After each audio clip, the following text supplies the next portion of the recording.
Isang malaking laban na naman ang mapapanood ng mga Pilipino sa bansang Japan.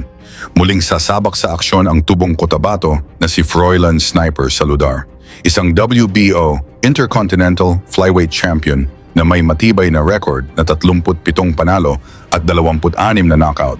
Tinawag siyang sniper dahil sa kanyang matalas na timing, matinding precision at kakayahang tapusin ang laban sa isang malinis na suntok.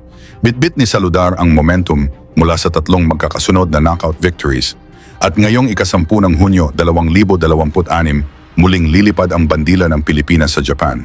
Haharapin niya ang undefeated Japanese fighter na si Yuta Sakai. May 7 panalo si Sakai at 6 dito ay naipanalo niya sa pamamagitan ng knockout. ジョンはでも厳しいですね。止めてもおかしくない状況です。何か返したいんですけど。タオルだタオルだ。 Gaganapin ang kanilang laban sa sikat na Korakuen Hall sa Tokyo, Japan. Marami ang nagsasabing dehado si Saludar dahil nasa sariling bakuran ng Hapones ang laban. Ngunit kung pagbabasihan ang kanyang mga nakaraang laban sa Japan, hindi basta-basta natitinag ang Pinoy sniper. Balikan natin ang isa sa kanyang pinakamalaking panalo laban sa Japanese champion na si Keita Kurihara. Sa Ariake Arena sa Kotoku, Japan, nakataya noon ang OPBF Bantamweight title na hawak ng Hapones. Pagbukas pa lamang ng unang round, agad ipinakita ni Kurihara ang kanyang laki at lakas. Pinakawalan niya ang sunod-sunod na kombinasyon upang subukang kontrolin ang laban. Pero kalmado lamang si Saludar.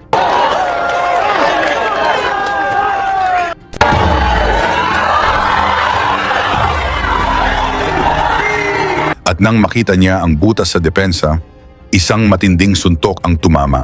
Bumulagta si Kurihara sa canvas. Nakabangon pa ang Hapones, ngunit malinaw na naramdaman niya ang bagsik ng Pinoy.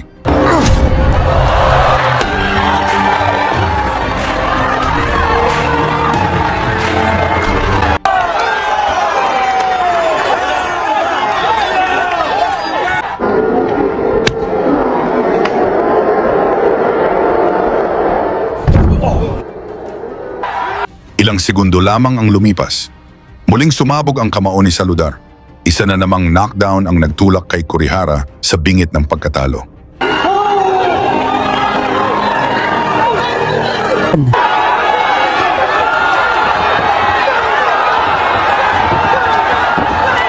Pinayagan pa siyang lumaban, ngunit hindi na siya pinatawad ng Pinoy sniper. Sunod-sunod na suntok ang bumagsak hanggang sa mapilitang pigilan ng referee ang laban. Technical knockout, isang napakalaking panalo para kay Froilan Saludar at bagong OPBF champion para sa Pilipinas. Ngayon ang tanong, may chance ba si Saludar na mag-world champion? Ibahagi ang inyong opinyon sa komento. At huwag kalimutang isama kung saan kayo nanonood upang malaman natin kung hanggang saan umaabot ang suporta ng mga Pilipino sa laban ni Saludar kontra Sakai sa Japan. Lagi niyong sundan, huwag magpapahuli. Pag-usapan ni bakbakan, balita niya at laban. Mga Pinoy na di nagpapagapi. Salamat sa mga suporta na lagi nandyan.